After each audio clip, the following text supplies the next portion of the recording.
Okay, so I might be low energy because this is the third kind of attempt. Not really. I read 4 books last month, which is great and fine. Two of them are about 100 pages each, though, so my average page count per day was 37 pages.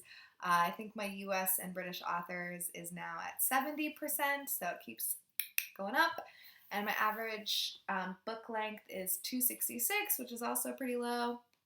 And I'm 6 books behind on my Goodreads goal. So I'm really hoping for a really hardcore July. We'll see what happens. I will just talk about the books really fast.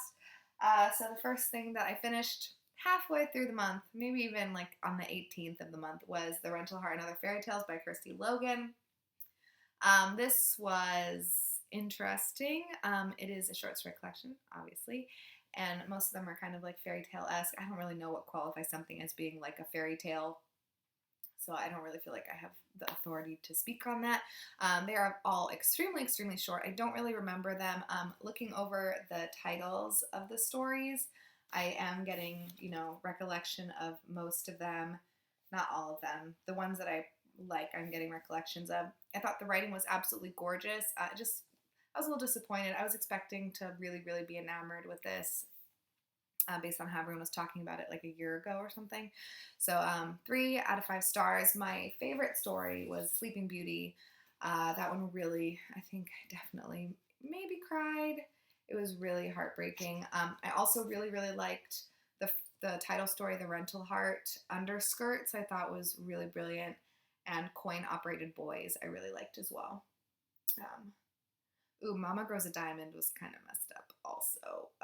So yeah, I'm probably going to reread this again. I didn't dislike it. It just, it was kind of like The Collector by John Fowles. Like, it just fell a little bit short of my, way too high expectations. The next thing I finished was The House on Mango Street by Sandra Cisneros. This was so good. This is my favorite book of the month for sure. I gave this 5 out of 5 stars. It says on the back it told in a series of vignettes. So it's basically we're following one girl, Esperanza, and she has like many different little tidbits about her life that she shares. So just little stories. I was extremely emotionally invested in this. I felt for her so much. I don't know why. I want to cry every time I think about it. I thought this was absolutely fantastic. I don't remember the name of it, but there was one of these that I actually don't even want to tell you, but one of these had a very, very specific instance that I relate to 100% because it happened to me exactly, basically verbatim. And it was just so moving and so beautifully written. And I'm very, this is a disaster. I'm sorry. I'm really upset because there are a lot of very, very low ratings for this on Goodreads, and everyone bitches about how there's no plot to this book, and it's what are you talking about?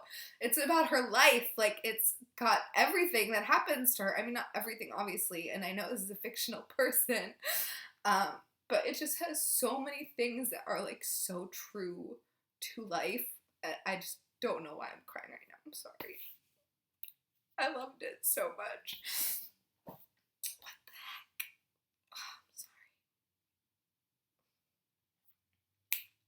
Okay, that was super awkward. I really don't want to film this again. The next book that I have to talk about is Invisible Man by Ralph Ellison, which also was extremely moving. This is my second favorite book of the month. I gave this 4 out of 5 stars.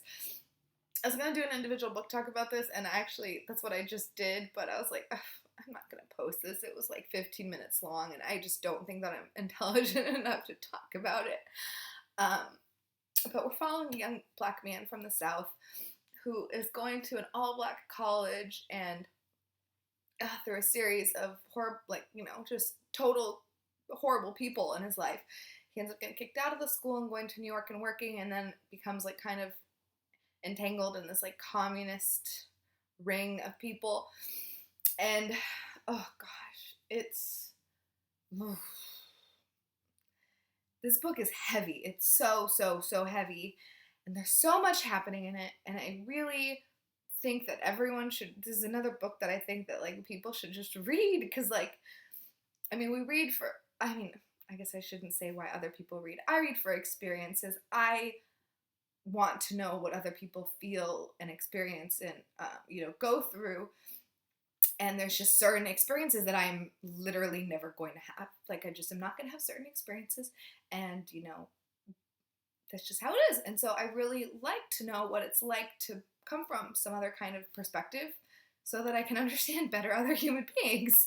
Because we're all humans and we should all strive to understand each other. And, like, I feel like through understanding there is love. And so, I don't know.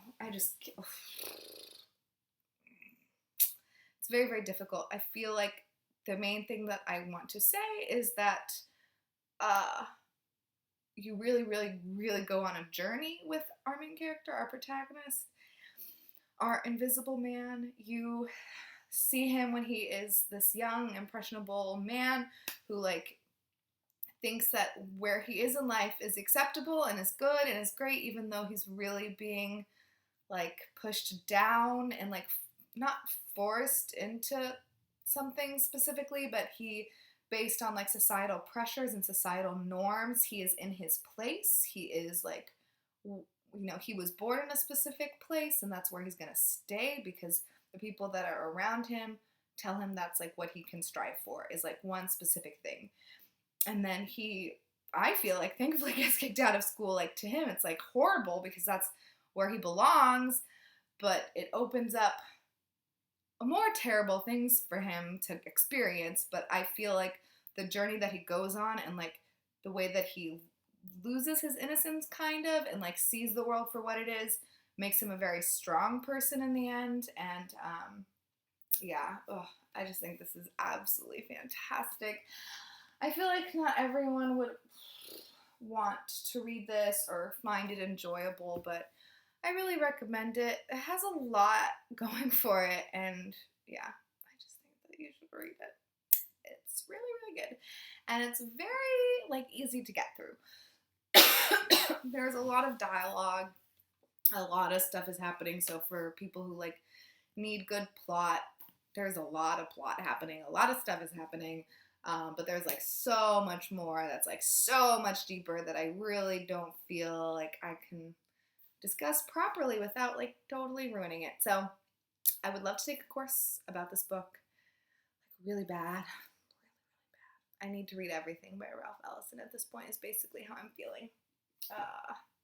Yeah.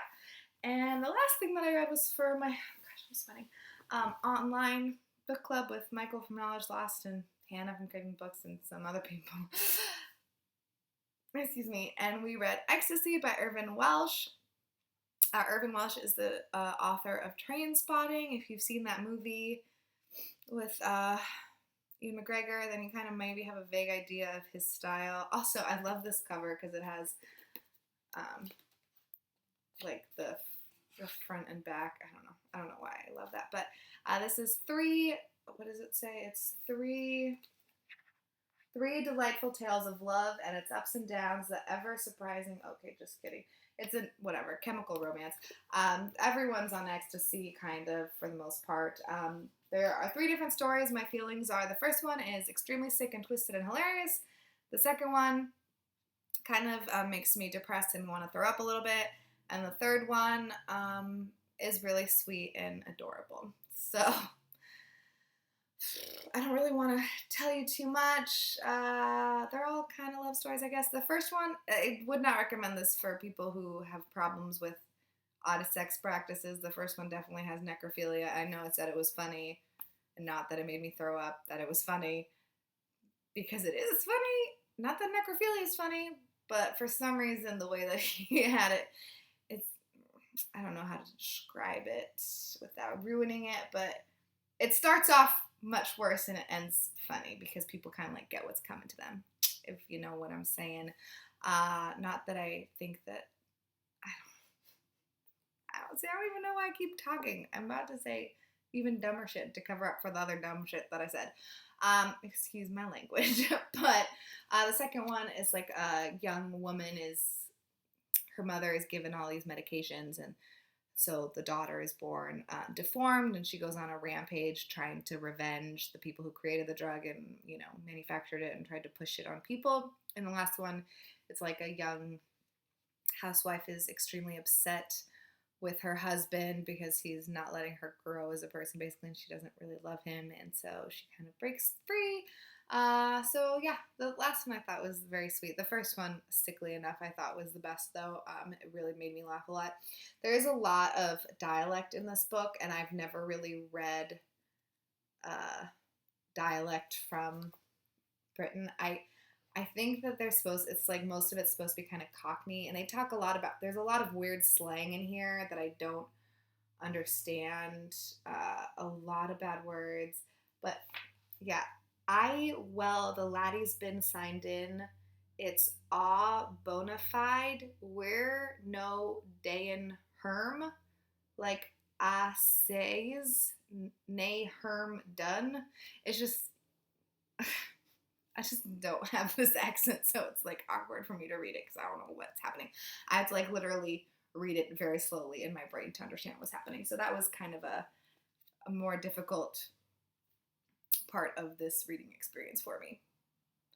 Yeah, I wouldn't really recommend this to many people unless you have a really sick, twisted sense of humor. I don't know who picked that book. I guess we voted on it. But anyways, so yeah, those are the 4 books that I finished last month. We'll see. Hopefully this month I can read a bit more. I don't know. Sorry I cried. I hope everyone has a great day. Let me know what you read last month.